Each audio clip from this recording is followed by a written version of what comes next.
Welcome to Through the Bible in a Year with Pastor John. We invite you to join us at 1 Oakleigh Avenue in North Providence, Rhode Island. This podcast is presented to you by The Way Ministries, supported by listeners like you. For donations, live videos, podcasts, and more, please visit www.thewayministriesri.org. Thank you and have a great day.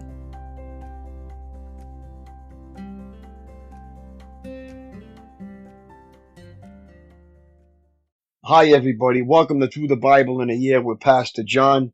So glad you could join me today to get a portion of God's Word. Today we're going to introduce the second book of Samuel. But before we get started with that, I just want to say congratulations to all the listeners that are reading along with me on this podcast. We're just so grateful and blessed that we could do this together as a family.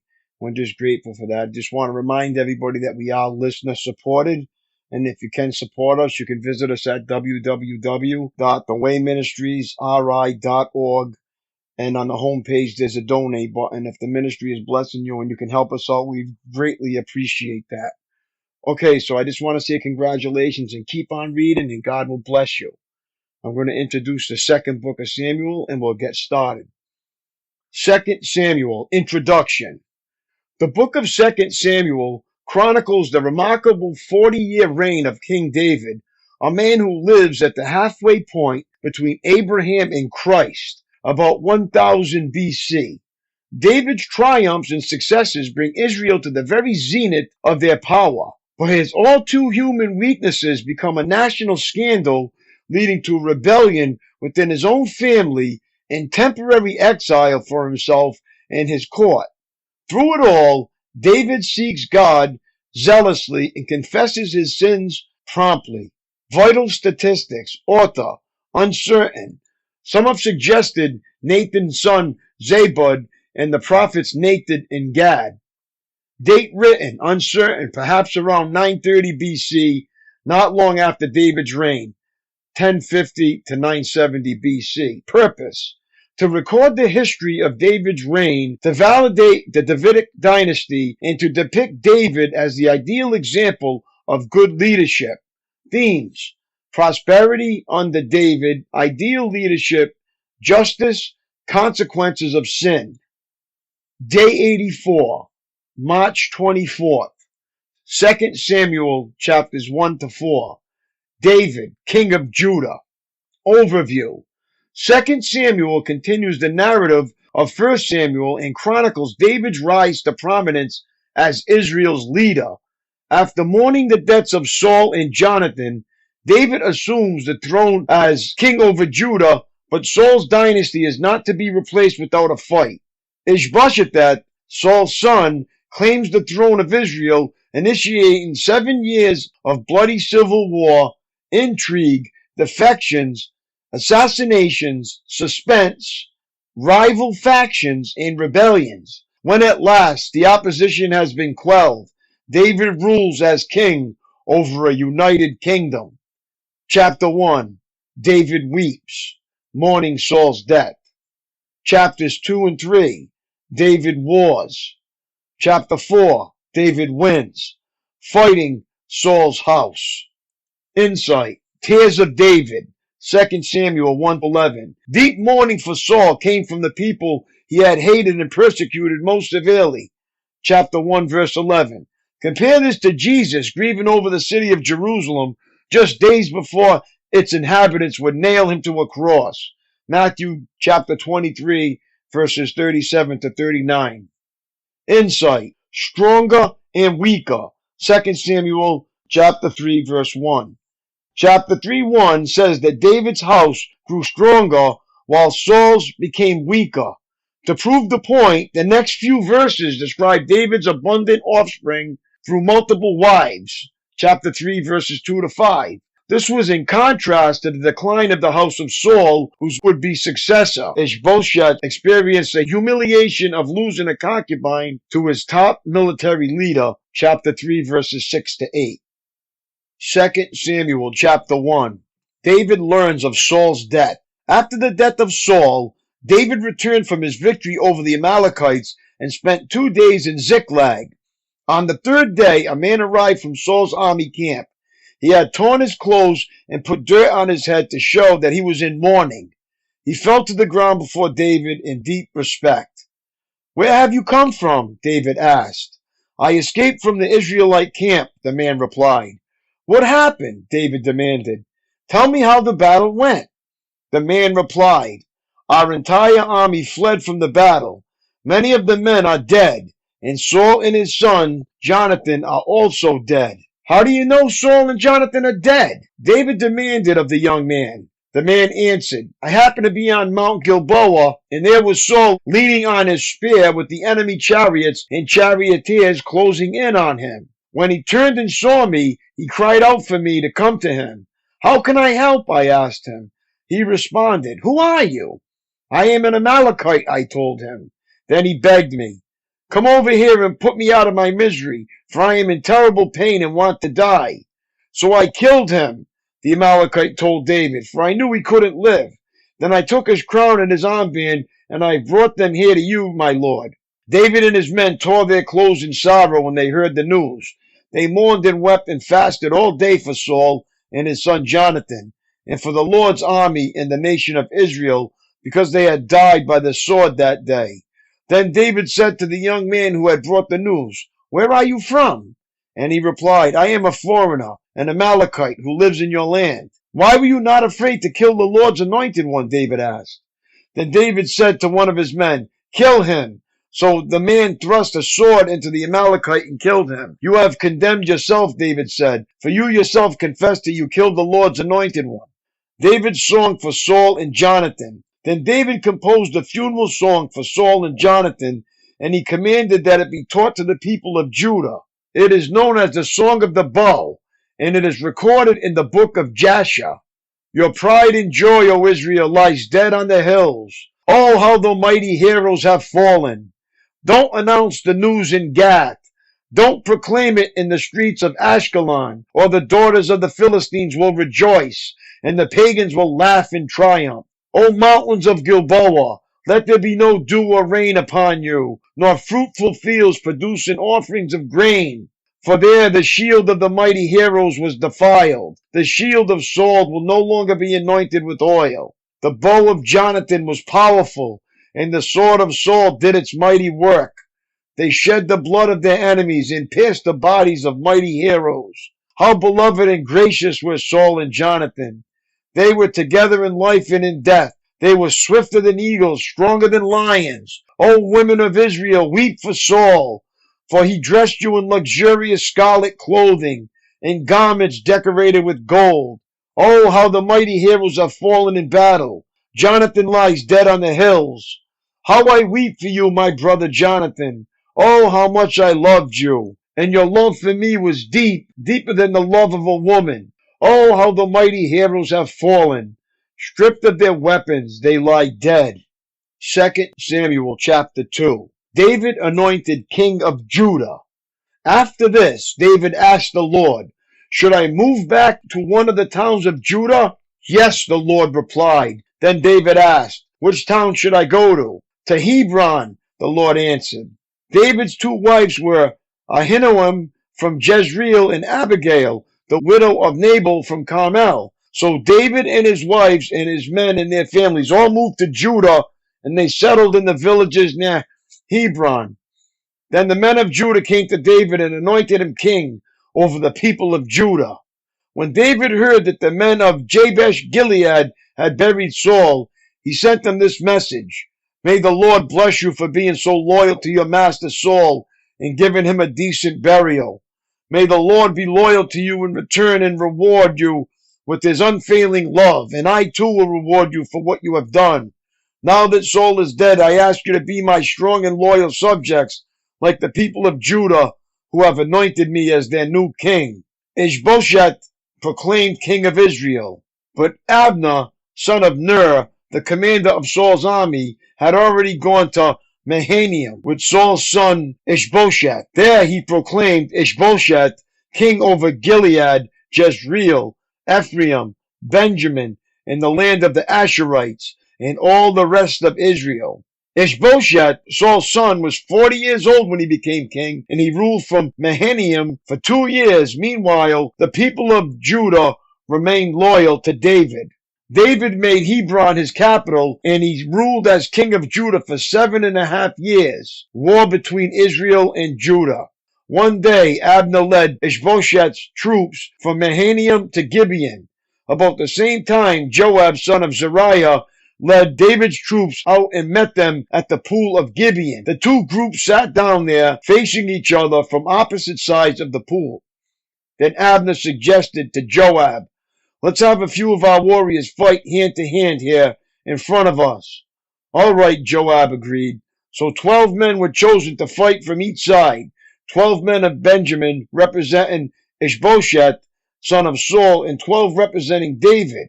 Each one grabbed his opponent by the hair and thrust his sword into the other side so that all of them died.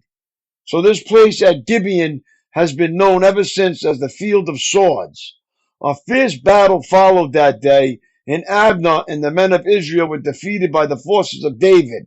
The death of Ashiel. Joab, Abishai, and Ashel, the 3 sons of Zeruiah, were among David's forces that day. Ashel could run like a gazelle, and he began chasing Abner. He pursued him relentlessly, not stopping for anything. When Abner looked back and saw him coming, he called out, "Is that you, Ashel?" "Yes, it is," he replied. "Go fight someone else," Abner warned. "Take on one of the younger men and strip him of his weapons." But Ashel kept right on chasing Abner. Again Abner shouted to him, "Get away from here. I don't want to kill you. How could I ever face your brother Joab again?" But Ashel refused to turn back, so Abner thrust the butt end of his spear through Ashel's stomach, and the spear came out through his back. He stumbled to the ground and died there, and everyone who came by that spot stopped and stood still when they saw Ashel laying there. When Joab and Abishai found out what had happened, they set out after Abner.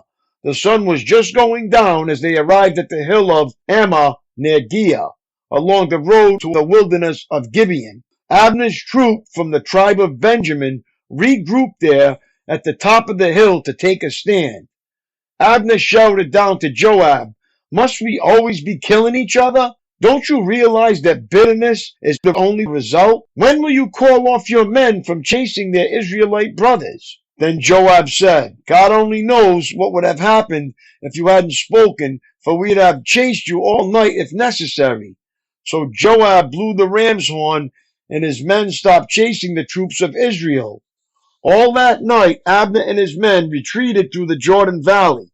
They crossed the Jordan River, traveling all through the morning, and didn't stop until they arrived at Mahanaim. Meanwhile, Joab and his men also returned home. When Joab counted his casualties, he discovered that only 19 men were missing in addition to Ashel. But 360 of Abner's men had been killed, all from the tribe of Benjamin. Joab and his men took Ashel's body to Bethlehem and buried him there in his father's tomb. Then they traveled all night and reached Hebron at daybreak. 2 Samuel chapter 3. That was the beginning of a long war between those who were loyal to Saul and those loyal to David. As time passed, David became stronger and stronger, while Saul's dynasty became weaker and weaker. David's sons born in Hebron. These are the sons who were born to David in Hebron. The oldest was Amon, whose mother was Ahinoam from Jezreel. The second was Daniel, whose mother was Abigail, the widow of Nabal from Carmel.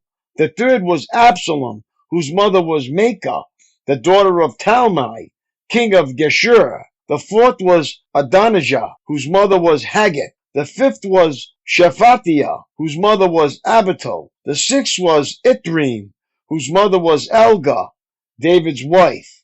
These sons were all born to David in Hebron. Abner joined forces with David. As the war between the house of Saul and the house of David went on, Abner became a powerful leader among those loyal to Saul.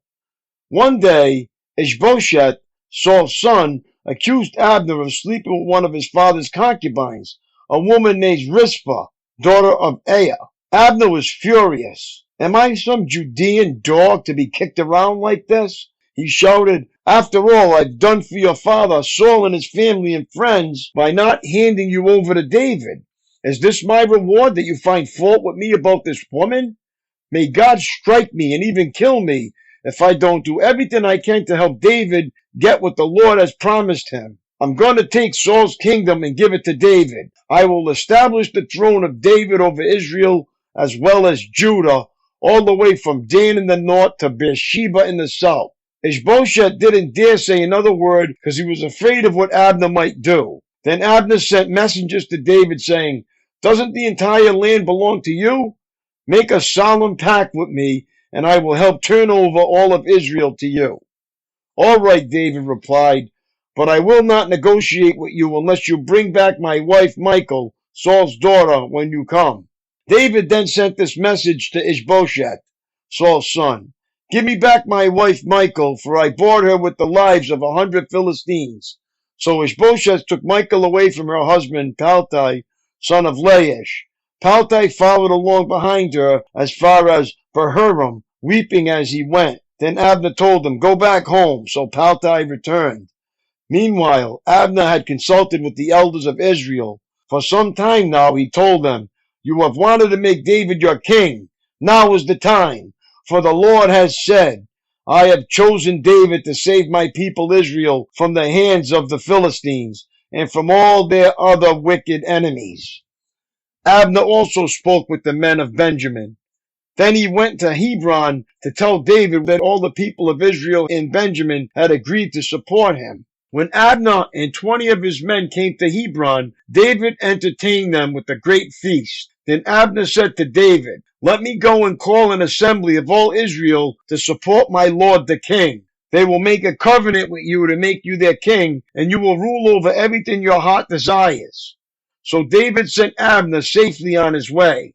Joab murders Abner. But just after David had sent Abner away in safety, Joab and some of David's troops returned from a raid, bringing much plunder with them. When Joab arrived, he was told that Abner had just been there visiting the king and had been sent away in safety. Joab rushed to the king and demanded, "What have you done? What do you mean by letting Abner get away? You know perfectly well that he came to spy on you and find out everything you're doing." Joab then left David and sent messengers to catch up with Abner, asking him to return. They found him at the well of Sirah and brought him back, though David knew nothing about it. When Abner arrived back at Hebron, Joab took him aside at the gateway as if to speak with him privately. But then he stabbed Abner in the stomach and killed him in revenge for killing his brother Asahel. When David heard about it, he declared, "I vow by the Lord that I and my kingdom are forever innocent of this crime against Abner, son of Ner. Joab and his family are the guilty ones. May the family of Joab be cursed in every generation with the man who has open sores or leprosy, or who walks on crutches, or dies by the sword, or begs for food." So Joab and his brother Abishai killed Abner because Abner had killed their brother Asahel at the battle of Gibeon. David mourns Abner's death. Then David said to Joab and all those who were with him, "Tear your clothes and put on burlap. Mourn for Abner." And King David himself walked behind the procession to the grave. They buried Abner in Hebron, and the king and all the people wept at his graveside. Then the king sang this funeral song to Abner. "Should Abner have died as fools die? Your hands were not bound, your feet were not chained. No, you were murdered, the victim of a wicked plot." All the people wept again for Abner. David had refused to eat anything on the day of the funeral, and now everyone begged him to eat.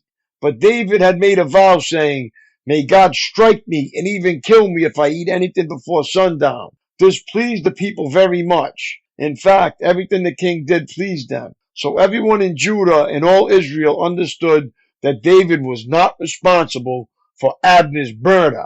Then King David said to his officials, "Don't you realize that a great commander has fallen today in Israel? And even though I am the anointed king, these two sons of Zeruiah, Joab and Abishai, are too strong for me to control. So may the Lord repay these evil men for their evil deeds. 2 Samuel chapter 4, the murder of Ishbosheth.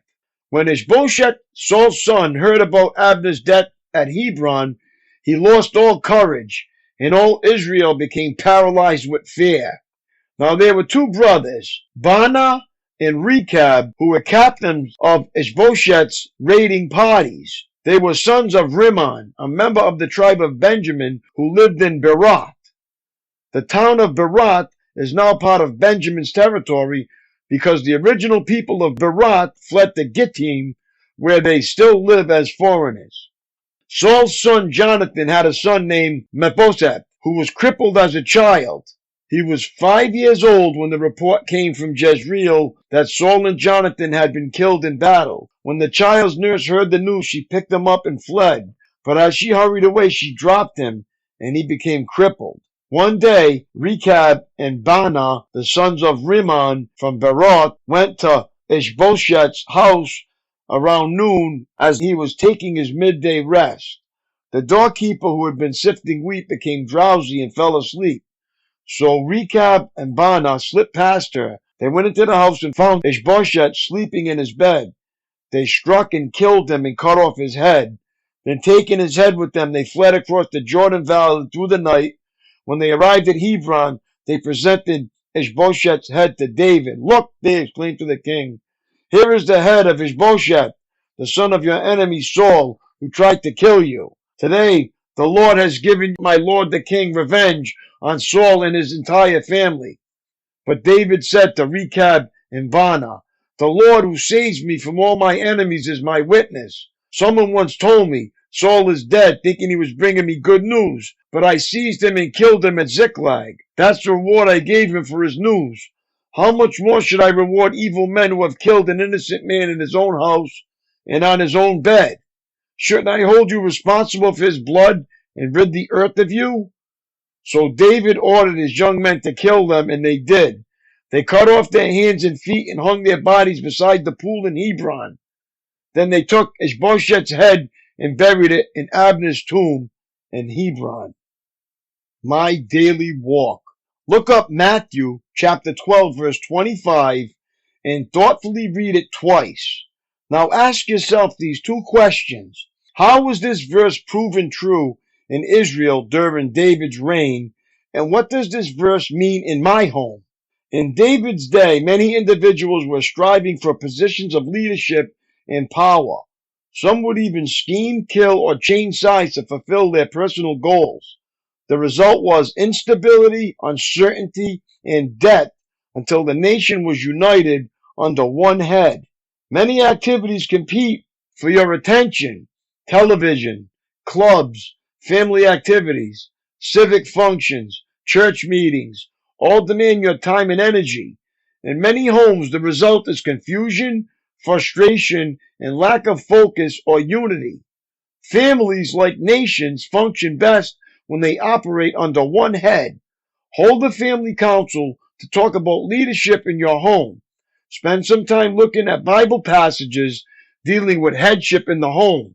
Ephesians 5:21, 6:4, and Colossians 3:18-21.